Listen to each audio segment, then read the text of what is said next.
James Charles has been accused of grooming a 16-year-old boy who announced on TikTok and Twitter about the situation. James Charles has been accused in the past of similar situations by many others. I don't know exactly where all those things kind of led, but personally, I've always looked at this guy with one eyebrow up because of all these allegations. Just a warning, the following clips are kind of weird. It's a kid describing his experience with James Charles, so I just warned you. Okay, so trigger warning. I will be talking about grooming and James Charles, so if you get triggered by any of those, keep scrolling, but if not, watch this video, please. So last Wednesday on the 17th, James Charles snapped me on Snapchat. He added me back because I had snapped him a while ago, just like a fan to influencer conversation. I was excited because he's my biggest influencer-wise, and I've always looked up to him, so I was excited to get his message back. I don't have a lot of time, so I'm going to post proof of it right now. This is the notification that I got when he Snapchatted me first. And just for further proof, he deleted the chat. I don't know what he deleted, but that's me opening his Snapchat. I went into the bathroom, and I guess he saw the bathroom light, so he started making the conversation very sexual, and it made me really uncomfortable. And I'll post some of the stuff that he sent me now. You can't see it because it's blurry, because I took it on my iPad, because I didn't want him to see that I screenshotted it, but I'll post it right now. He proceeded to send me explicit pictures of his body. More in part 2. So this is part 2 of the James Charles story. So after sending me that first picture of his body, explicitly, he sent me multiple after that, and I'll post them now. I was getting really uncomfortable, so I told him my age. I told him I'm 16. Meanwhile, he's 21.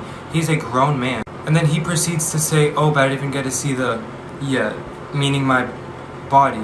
And after telling him, no, I'm not gonna send it to you, he kept on asking for pictures and videos of body hair and me flexing and stuff. He proceeded to ask to FaceTime me, which I then said no to, and then I asked why. And this is what he said.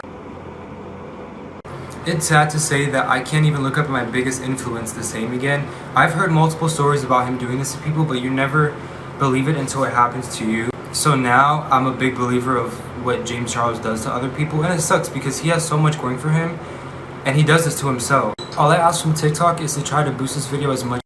This is one of those situations where we don't have all the facts. We don't know what's true or not. All right, it's he said. So the only thing that all of us are left with is just kind of speculating what we think happened. And that's what I'm about to do right now. I always look at these types of things as the truth being somewhere in the middle. James Charles probably knew this guy was a kid, or this kid was a kid, and this kid is probably trying to utilize this situation for more internet clout. So I think it's a combination of the two. What is weird is that this has happened to James Charles in the past. Okay, so I just don't understand how someone like him would make a decision to risk everything by being close to someone like this. Now, James Charles did respond on Twitter with a statement saying, grooming and pedophilia. There's a video going around about me on TikTok and Twitter of a guy calling me a groomer, and I want to address it right away. The accusation that I have groomed this person is completely false. Last week, I came across someone on my Instagram Explore page, saw he followed me, and added him on Snapchat. The next morning, I woke up to several snaps up from this person. Being excited, I added him back, saying he loved me, and also lewd photos of himself in the shower. I asked how old he was right away, and he told me he was 18, so I started flirting back. In the excitement of meeting someone I thought could be potentially great, I didn't ask for a copy of his ID or passport. It's now clear, based on the video he uploaded, he was taking photos of me with another device and had an ulterior motive from the beginning. Later in the day, he said a few things that made me question the validity of his original answer, and when I asked him to confirm his age once again, he admitted he was 16. I told him I was really uncomfortable and apologized for flirting, but he insisted on continuing talking, say it could be our little secret. He's a fan of mine, it would never tell anyone. I told him I wasn't okay with this. He started getting upset, and at this point, I unfriended him.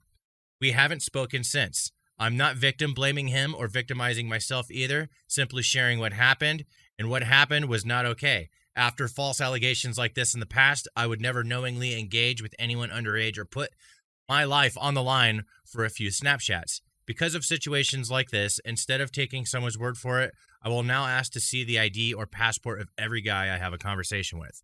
He should have made those decisions to ask for ID and tread carefully a long time ago.